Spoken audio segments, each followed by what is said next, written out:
mean, what can I say? Just really, really proud of these guys for the effort tonight.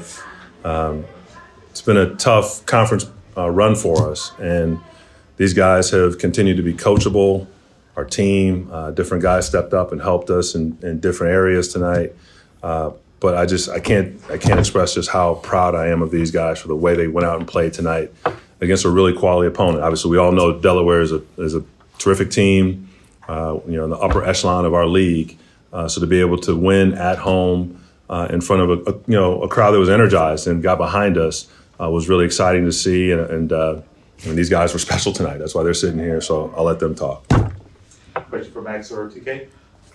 Max, your shot was falling pretty much from the start tonight. What did you see from that defense that you were able to exploit? I think we knew they were going to be switching and stuff, so I think that was to exploit certain guys. But I think for me and TK, we just been working, like shots, just reps after rep, like we know it's going to fall. So just trusting our work. So yeah. For both of you guys, Coach Taylor mentioned just the tough stretch that you've had recently. What was the mood of the team over the last couple of days after Towson and heading into today? Everybody just kept their head high. Everybody knew it's the next game. We can't be focused on the last game, but we got a game in front of us. So everybody was just doing what they got to do, working hard, and obviously it paid off.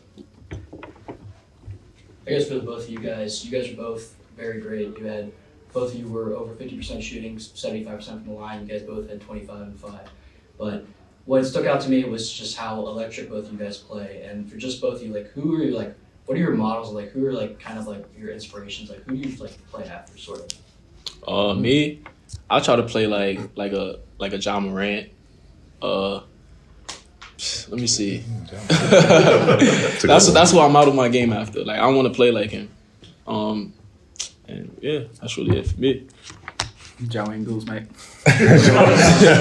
That's a great answer. Yep.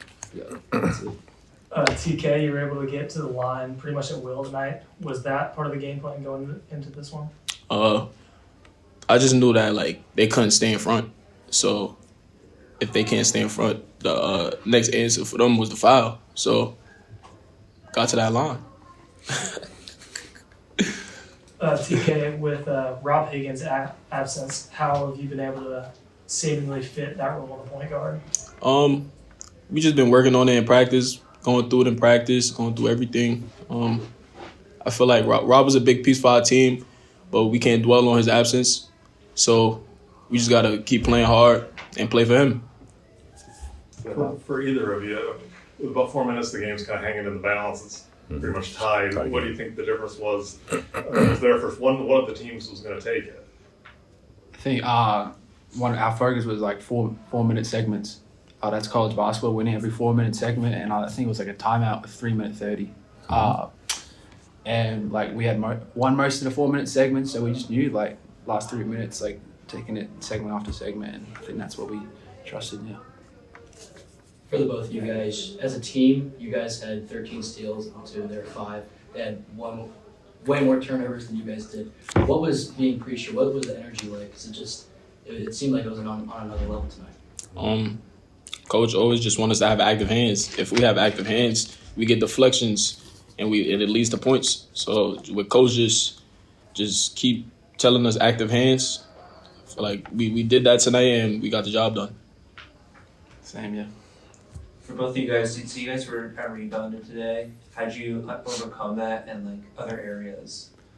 I think what we were just talking about before, steals and being active, that's going to lead to transition stuff. I know we didn't win the rebound count, but we were still competing. And I think our activity on the defensive end just helped and won us the game. Couple more questions for you guys. For TK, Max goes to the line with 24 points in the final seconds there. You had 25 points at the time. It looked like you said something to Max before he went to the line. Yeah, I told him. What'd you say to him? I told him we need these too. Okay. Close the game out. Close it out. Yep. One final question. Thanks, guys. Thank you, guys. Bob mentioned it earlier, that final media timeout. Mm-hmm. Y'all made your next 3 field goals and forced Delaware to miss their next 4. What was the game plan for your team both offensively and defensively in that closing stretch. Yeah, I think Max mentioned it. We just really tried to break the game down and say, guys, just play it in 4-minute segments. Sometimes you can get caught up in the overall flow of the game. And, we did a lot of good things at Towson. The score got away at the end. But, we played really good basketball for a long stretch of time. And then, we got away. We had like 2 or 3 bad segments in a row. So we just said, hey, this week, let's just focus on playing 4 minutes at a time. So when we came to that under 4 media, tie score, Isaac was headed to the line. So 4 minutes to go, tie game. So, okay, let's go win the game, and we continued to play with activity on defense. I thought our guys were really talking and were engaged, kind of recognizing personnel. So we got some deflections, got some steals, and then we were able to go down and convert offensively. Mason, go ahead. Coach, throughout the game, you were seeing just coaching up Max throughout it, and then leading up to that final shot that you hit with, I believe, a minute 30 or so left. What was the things that you were saying during those conversations? Yeah, no, I just was trying to, really encourage him, encourage TK, all of our guys, again, like I mentioned, it had been a tough stretch of games, and I wanted our guys to stay positive. We really tried to, be positive, but also realistic with our guys and say, okay, here are some things that we can improve, that we can control. But for those guys to go out and get, 51 points and the rebounds, 11 rebounds, 6 assists, no turnovers for the 2 of them, that's just a fantastic game. And they understood the game plan. I thought we settled a few times for some jump shots when we could have gotten downhill. But for the most part, they were on the attack, attacking the paint. And that was really important for us, especially with Sam kind of out with foul trouble. About that, Sam was in foul trouble the whole game. How did the other bigs, especially Isaac Harrell, how did they step up? Yeah, no, Isaac was huge. I mean, the 2 threes he made, the free throws under 4. Again, you got a freshman going to the line with a 1-and-1, and he calmly sinks 2 free throws. So again, that's a freshman growing up right in front of us, just not afraid of the moment. And so Isaac's minutes were huge. Got a block as well. So again, his activity defensively, his awareness is really important for us. He had 4 rebounds as well. I thought Dre's minutes were good for us in the first half, gave us some energy in there. And Kendall was physical, got called for a couple fouls and rebounds, but he'll learn as he plays more in this league. He's getting to the right spot. He's just got to be careful of his hands. What is this? It seems like tough odds. I mean, you're without your point guard, your center's in foul trouble almost from the get-go. Right. Why do you think you guys had the mindset they could do this tonight? Yeah, I think, again, for us as a coaching staff and for our guys, we believe in them, and we just keep telling them, we believe in you guys. We feel like we have the talent in this room. We're going to keep coaching you and giving you a game plan. Go out and execute that game plan to the best of your ability. And, I just think, guys were able to get into a little bit of a rhythm offensively. L.A. Pratt, missed some shots, but he made, a big 3 early. So we got a lot of different guys step up for us and produce, and just kept telling them, hey, we believe in you, believe in yourself, and go out and play. And I felt like I saw it in shoot around today. I felt like they were locked in, they were focused, and they were ready. Some other games I've kind of questioned that, and I've told them. But today they definitely were locked in for shoot around. As Bob just mentioned, the odds are stacked against you guys losing the point guard and the center. But beating an 8-4 team in conference, being 3-9, how satisfying is that? It's huge. I mean, anytime you win in league is just a great it's a great joy. You have to embrace every one of those opportunities because league wins are so tough to come by. But it just shows again in this league, like you got to play hard every single night, and it's great for our kids, because it's really a huge win for us. It's a quality win. Obviously, again, like I said, upper echelon of our league, Delaware. So for us to get that win will really infuse a lot of confidence into our student athletes. Delaware is one of the oldest teams in the league. Y'all are one of the youngest. Yeah. How big was this win, especially for the underclassmen? Yeah, it's huge. It's huge because it shows them what we can be as a program. And obviously, we're not there yet, but it gives you a little bit of insight in terms of what it takes to be successful against the top teams in this league. And even though, again, we didn't rebound the ball as well as we would have liked, but we turned them over. So you've got to win one of those battles, either the rebound battle or the turnover battle. So we won the turnover battle. And, hopefully, again, game to game, you got to adjust. It's a little bit different game plan every time you step on the floor. But, again, we did a nice job tonight figuring it out. The zone had a lot of activity, and the guys did a great job executing.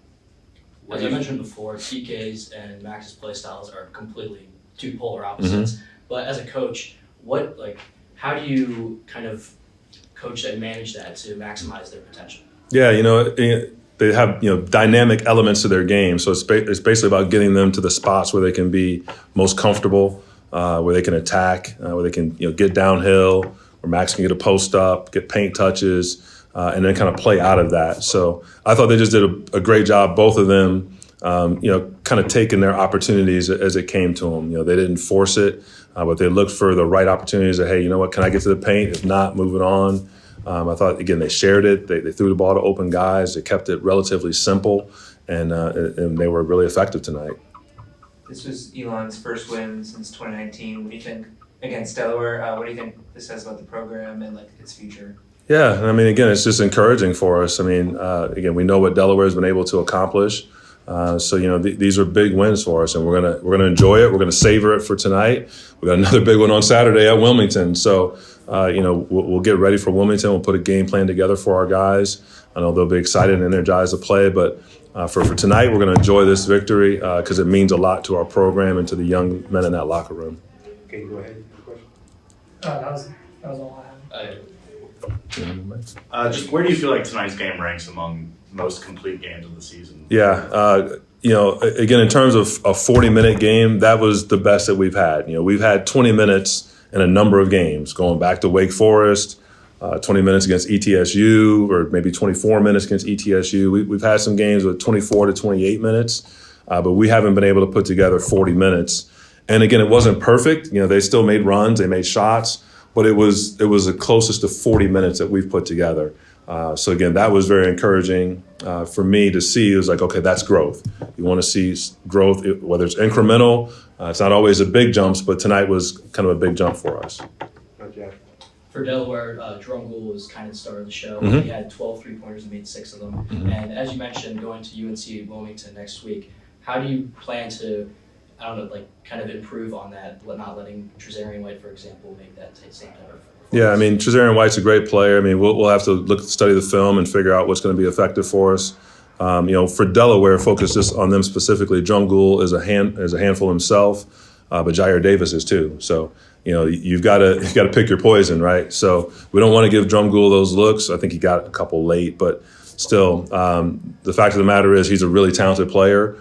So you got to limit the three-point shooters, and you got to find a way to protect the paint against a monster in the middle like Jair Davis, and hopefully not let him go for 25 as well.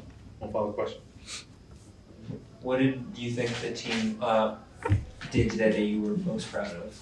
Gosh, I just think it was a competitive spirit. It's kind of a great question, great place to kind of land the plane.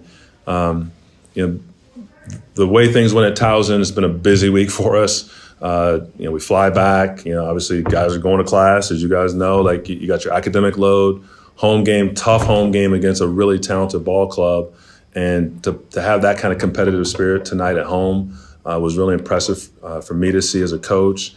I was inspired by it. Hopefully, you guys were too. And I think guys will be enthused as we step on the floor tomorrow and start to get ready for UNCW. Thanks, Coach. Thank you, guys. Thank you. Thank you.